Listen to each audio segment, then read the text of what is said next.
So we don't know what happened. We froze. But that's okay. So I'm going to take up your time about 10 more minutes and then I'll be done. Hi, Julie B. So about 10 more minutes and then we'll be concluding this live. So thank you for joining back. So one of the things that we did talk about was how she was able to create dioramas. Go back to that particular video, that particular vlog, because it's a lot of information. No, it wasn't you. I actually froze on my side. But yeah, there's a lot of information that's shared as far as how to create miniatures. She gives so many different information about how to be able to use the miniature hand tools and the mechanical pencil and the sandpaper being your best friend. So you want to make sure that you look into that if creating miniatures is something that you are interested in doing. I know it is for me. So go back into looking at that. She also stated about the importance of, once again, if you're creating your own dioramas or miniatures, using turbo tacky glue. And I actually invested in that. So yes, use the turbo tacky glue. It's great for wood, not so much for plastic. But let's get into the storyline itself, because these are all really important tips that I hope that you go back to the actual vlog and listen to. So we started talking about your core and the importance of who you're going to work with and what dolls you're going to work with so you can create your storyline. And she said, begin your story with you. I think that's an awesome quote. Begin your story with you. Don't try to write everything into one post, which is very important. And I believe that for all of us who are trying to get the story out there, it could be really easy to want to just like write a full dialogue and have this lengthy piece. Well, not everyone's going to want to read a lengthy piece because Instagram was originally created just for pictures. And it was we who are storytellers who created this, this long conversation and dialogue. But you still want to be respectful of people's time, and the factor being that a lot of us have some level of ADHD. And so our patience in this microwave society doesn't always allow us to be able to read a lengthy post. So you want to cut down on your conversation.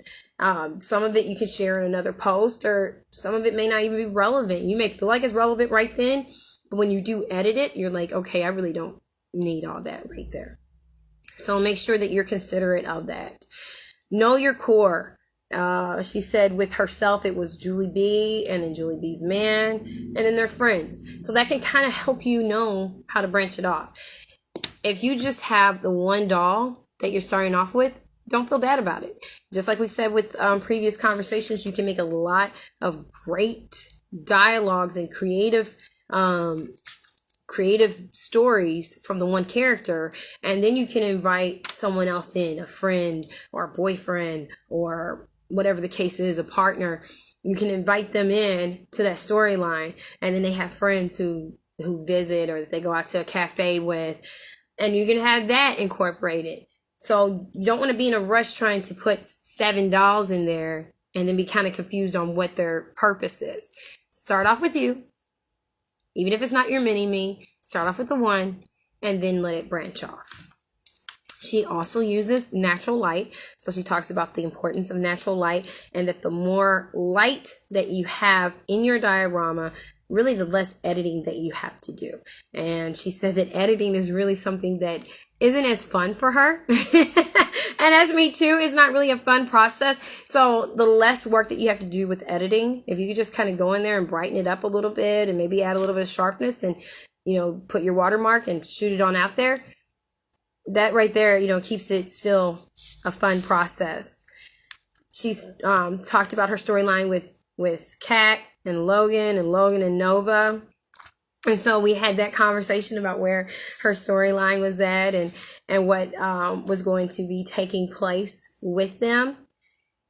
Build a story around them, around your characters, by themselves as well, which I think was a very interesting advice if you have multiple characters, that you can build a story around them as a whole, and then you can build a story when they're by themselves. And then bring them back together again. So here goes an example, since I have dolls out. So if these are glorious friends and they're pretty much like the modern day Rat Pack, and they're traveling and hanging out all the time, and everything that I say is just them. Dominique, Christy, and Gloria. Dominique, Christy, and Gloria. But then I realized I kind of want to have more of a detailed story about Dominique. Hello, husband. So now I'm going to talk about Dominique, and maybe he is kind of a loner, although he hangs out with his two, gal friends. Hi, Mom. The reality of it is that he may be more of a loner, and he may feel kind of insecure about being alone so much and really desire a more intimate relationship. And he's not really able to obtain that right now. But then I'm able to come back after I have his storyline by himself and bring the gals back in. Okay, so you want to consider that whenever you're writing your story and you're building a story around multiple characters, at some point, have that character by themselves so we can kind of get to know the character. And then bring the people back in, which is essentially what she was saying with that example. Connect your characters, have your core, and connect that core with the other characters as well that's in the storyline. We talked about what do you use for photography. She said initially she had the iPhone 11. She has the iPhone 12 now, and she's able to utilize that phone camera. Now, when we talk about face apps, and I briefly spoke about that, is really essentially up to you. Some people use face apps, some people don't. I believe art is art. If it works for you, make it work. I don't really do the face app mainly because my phone acts really glitchy when I put too many apps on it. So that's one of the reasons why I'm not really using FaceApp right now. But it is something that I do have as an aspiration or a goal. So right now I kind of challenge myself to, make the expressions without the FaceApp, which is very challenging.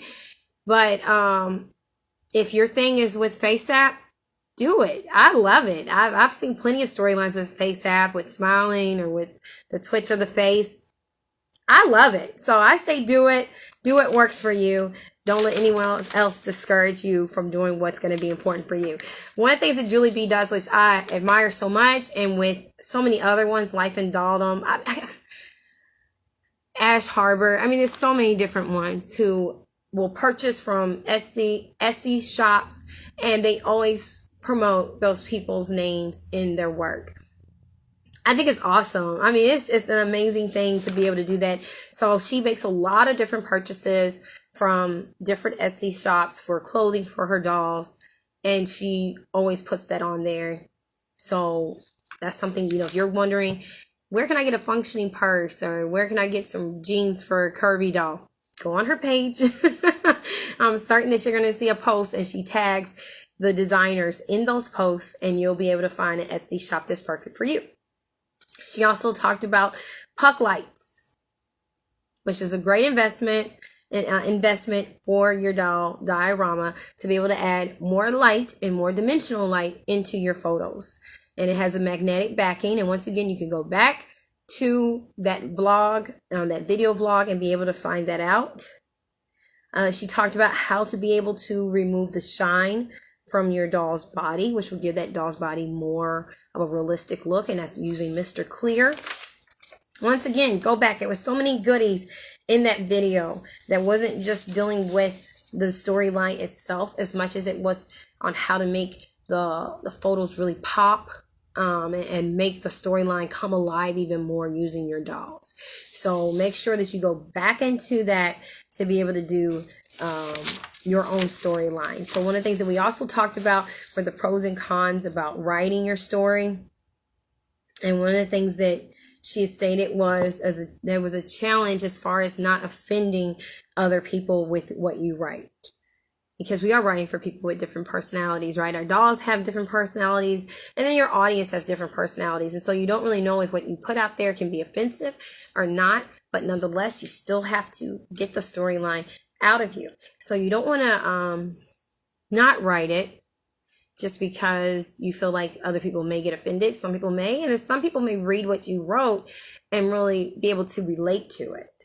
So you want to make sure that you write something that you enjoy, Be considerate of other people who are in your audience. So to a certain amount, you may have to censor what you write. An example being recently when I was putting out a post, and I'm put it out there, and Raymond had to, kind of grab his sister back because, she got very upset and was wanting to defend her brother. So I had to be careful on what I wrote because I wanted to say that he grabbed her to restrain her. But then I was like, oh, that word restrain can be seen in a bad way. Like I may have people come at me and really tear that word apart. So I had to, say that he grabbed her shoulders to calm her down. Because essentially that was what he was doing. So you really have to edit yourself, if that makes any sense. Is to really go back and how can I tell this story and to the best of my knowledge, not offend anyone. People may get offended anyways. That's how it goes. So she did state that was a challenge. But one of the pros was being able to see your story come alive. And her advice for people was to give your characters time to develop. Give your characters time to develop. And I think that's an awesome note to leave off of. Give your characters time to develop. It's very easy to want to have an elaborate setup and have all kinds of props and have all kinds of light filtering into your diorama, and to have characters that have this dynamic, detailed, strong personality and voice that is clearly pronounced because of how their dialogue is. But it may not happen immediately, especially if you're a novice. And if this is your first time, or you haven't been doing it for a long time, or you may not really have the finances right now to be able to get all the little miniatures, or it's just still an overwhelming process. Whatever your case is, be patient with yourself. Give yourself time to develop in that. One of the things that I learned with Nisha K, she was like, I've been doing this for 15 years. There's other people I talked to who's like, I've been doing this for 7 years plus. I've been doing this for this long. I make my own stuff. So it's easier for me to be able to just go to that miter saw and make it, and I got it. So I may not be in that same position. I may be like, I could spend the money on these miniatures, or I can go ahead and get the shoes for one of my kids. And I have to make a decision to get the shoes for the kids. So I need to give myself patience on understanding that those things, as long as I stay in this doll community and I stay working in my storyline and stay working with my dolls, it's going to happen. But I need to be patient with it. When it comes to developing their personality and their story, giving them a voice, you may not hear it in the very beginning. I believe when it comes to, I'll give a real quick example with Tony. I don't believe that Tony has been fully heard, and you will be seeing an appearance from him very, very soon, between this weekend and next week. But I don't really feel like he has been fully understood, and that's okay, because it gives me time to develop on who he is. Right now, to some people, it's probably an a-hole. They're like, I really don't like that guy. But the more that I'm able to introduce him to the audience, the more that we explore who he is. Hello, Celebrate Soulful Dolls, that his personality is going to develop. But I have to be patient as a writer to do that. I believe the same with Mama Catherine. There's a lot of people right now who's just like, I'm shocked. I actually got DMs. I'm shocked. Why is she acting like that? But the more that we get a chance, to know her, and the more that I write about her, the more that you're going to be able to explore the complexities of her personality, the more that her character will develop. So I have to be patient in that as a writer. And that's the same thing that Julie B was saying right here in that last note, to be patient, to give characters time to develop. I could put in one post very easy. Well, she went through this, and this happened. But is that going to help you to really relate to her? The way that you're going to relate to her is by actually having a journey with her. And that's one of the things that we find with soap operas. We relate to someone like Victor Newman because we journey with him. So we learn how the kids, they really ate with a silver spoon off of the company. But the reality is that Victor Newman built this company from the ground up, and he was with Nikki. Nikki was with him when they had nothing. So you go, I kind of see why Victor would be so hurt when she cheated. But then in the same hand, you go, I kind of see why she ended up leaving, because he really wasn't home and he was doing this and doing that. Not like that was an excuse. But what I'm saying is that you got a chance to see both characters because you journeyed with them. So give your characters time to develop. Create the journey for us as your audience and as your reader. And for you as the writer, don't feel like you're in a rush to have to write everything down in that 1 or 2 posts. Because in that 1 or 2 posts is not going to give us enough time to still relate to the character. So allow yourself as the writer, to give time to your character's development. So I'll take any questions or comments right now. I'll give you a couple minutes if you have anything that you have a question about. I have really enjoyed this time with you guys. I knew this would be a little bit of a longer live. I didn't know it'd be this long. So I thank you for staying here with me. I have enjoyed being able to do the unboxing with you guys. And like I said, for some of these characters, you will definitely be seeing them in the Sacred Para community. Some of them you may not see. Some of them I may rebody. So we'll see where that goes. But nonetheless, I'm really excited about being able to incorporate them into the storyline and seeing how they go. And some of them will probably just be the extra supporting cast that you see in certain posts. Once again, I will put it out there before I leave. What did you unbox? Oh my goodness. It was, I had a whole bunch of Barbies and Kens. Some of them were 2 months old and just hadn't really did anything with them. But she was unboxed. I can't really go through all of them because it was a whole lot of them. Dominique, who I'm so excited about, was unboxed. We have the Nutcracker guy that was unboxed. We have some fresh dolls, fresh kittens that got unboxed. And so, yes, you probably have to go back through the video to see all of them, but that's just a few of them that got unboxed. So, yeah, it was enjoyable, and I'm so glad that you guys were able to experience that with me. And I do hope that the unboxing also helped you with any future purchases that you make. It's not like I'm getting any money or sponsorship, but I do hope that that unboxing does help you guys with any of the dolls that you decide to purchase and incorporate into your own community. But on a last note, today is my sister and friend's birthday at Life in Daldom, and she is having a birthday party. So you can check out her page at Life in Daldom. Yes, you have a great weekend also. And if you have enough time, because it is still time, you can do your photo and use the hashtag. I believe it's Happy Birthday Margot. But check it out. Again, it's at Life in Daldom's page. So check out her page. She has a few posts on there with the storyline thus far. I'm going to be heading over there as soon as I get off of this live. And put your photo on there. It looks like it's going to be a jazzy, fun party. I'm excited to see what all is going to be going on with it. So you guys have an awesome weekend. Thank you for being with me today.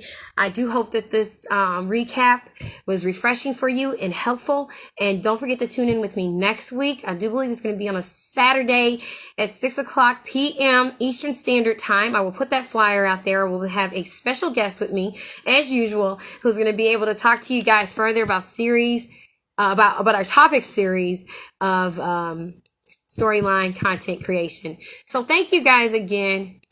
Love you guys. You have a good one. Bye-bye.